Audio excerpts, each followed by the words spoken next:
Alright everybody, welcome. This is our first match back in the Cave Papamoa versus the Cave Taupo. We have a Onward match brewing. This is basically one of our scrims here that we're hoping to show everybody. So if you're new to the Onward scene, if you're new to the Cave esports, welcome. But here is basically a search and destroy, a 4 versus 4 between our two teams in Taupo and Papamoa. We have four hardened veterans who've been playing at this game for almost over a year now, battling it out in 3 different game modes. This is going to be the first of 3, multiple rounds in each. We're going to go over all the action, but first let's introduce our players. So, on the Papamoa side, we have TCP Harry. That is Harry Moss. He was one of our generals last season. He is going to be battling it out here in Team Papamoa. TCP Blake, not one of our generals, but one of our top tier players, content powerhouse. Blake is representing Papamoa as well. TCP NASA, one of the newer players in our ring. He's just come in, and we also have the oldest serving soldier in active duty, TCP Miracle, or otherwise known as David. He is going to be battling it out here today for Papamoa.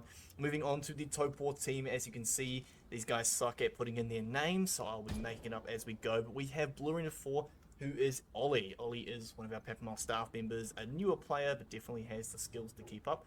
We have Cave TVR 3, Cave TVR 4, Cave TVR 2. These 3 are Donovan, Lee, and Robert, although I'm not 100% sure who is in which. We'll have to sort that out after this first game, but that is who is representing Taupo, so we're hoping for a clean game.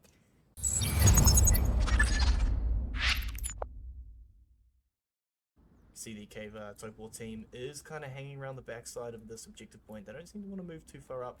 They more just seem interested in holding it from the back. Papamoa yet to really mount a successful offensive, but we can see Harry is actually creeping up the side. He may be looking to get a flank on them.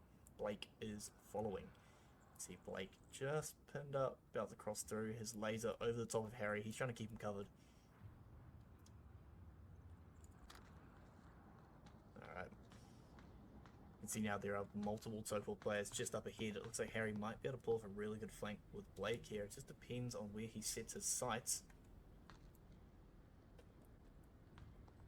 You also see Taupo's going to come right into him. A very nice kill from Blake and Harry. You can see though that it has given away their position. So they're going to have to be careful pushing out to this objective. See David on the side here. He's eyeing up that objective, but hasn't made the cross yet. Smoke grenade's going out by Harry. He's looking to push into the point. He also got another kill to go along with it. Makes it into the smoke. Makes it across the stalls. Ollie might catch him here. He doesn't. He makes it to cover. Oh, and just in the nick of time, one of our Taupo soldiers manages to take him out, but they may not see Blake. Blake comes in from the bottom, looking like he's about to take out all these soldiers. Now, Harry is only down. There is a chance that Blake is able to revive him, but he is going to be under some serious fire. David trying to hold that objective point. Not having any major effects right now, though. You can see that most of Taupo is actually quite far back. They're going to find it quite difficult to hold on to this point if they don't push up. Blake on the objective now, looking for the revive. He's done it in cover, and with a smoke grenade going down, Papamoa has 2 units on the point. Why did you snipe me, you fucking clown?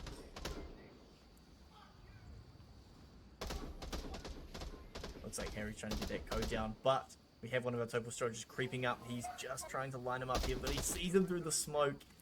A very promising offensive, almost foiled by the smoke itself. If it had been placed a little bit better, a little bit further forwards, allowing these guys to see what they're doing while also giving them cover, that would have been a lot better.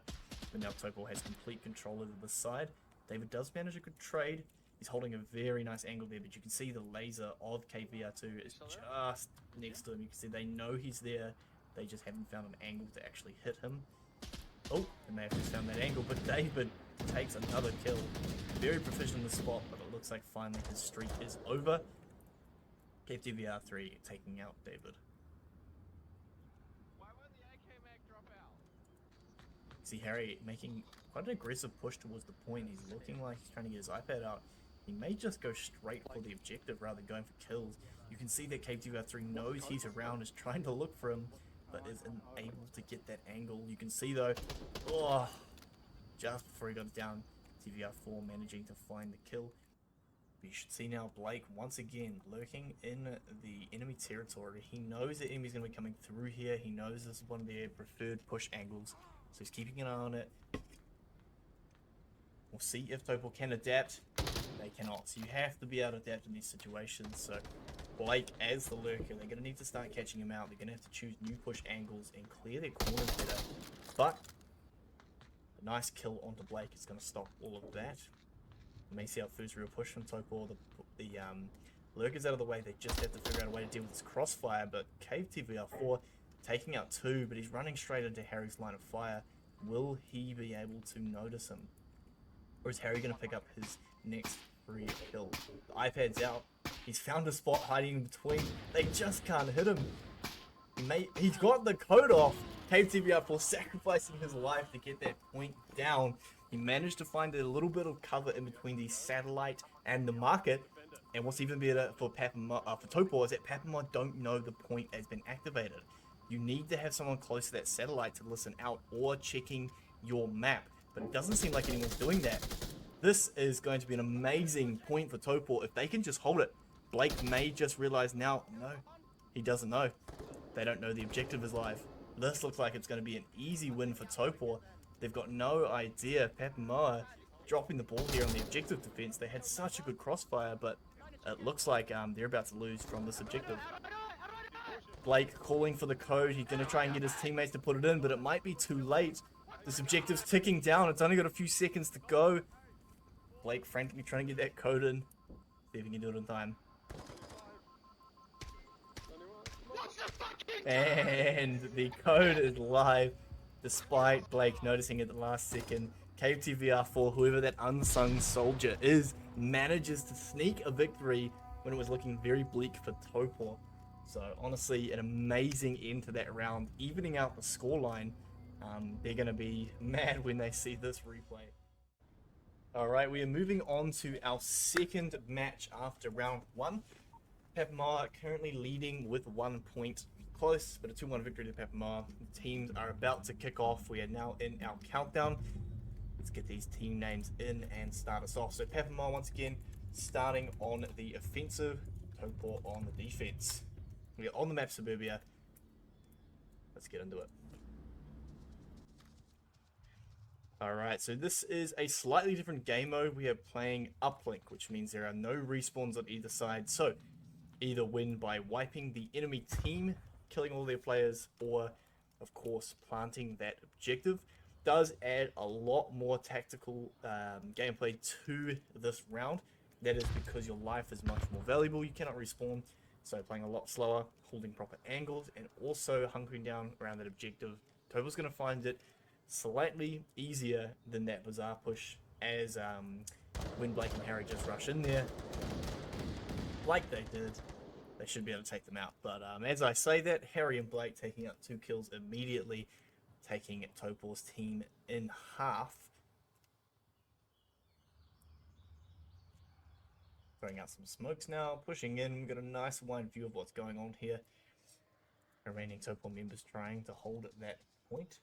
You're going to see, though, that it looks like he's going to find Miracle here. Miracle's got to hear him sprinting, though, and he's not holding the right angle. Miracle looks like he might be able to pick up this kill. And he doesn't. Cave TVR1 taking out 2 enemies. A good comeback kill. Cave TVR4 finding the kill on NASA, but Blake manages to take it down. There's now a 2-on-1. Cave TVR1 is going to have to watch out for that objective, though. But Papamar takes out the last defender.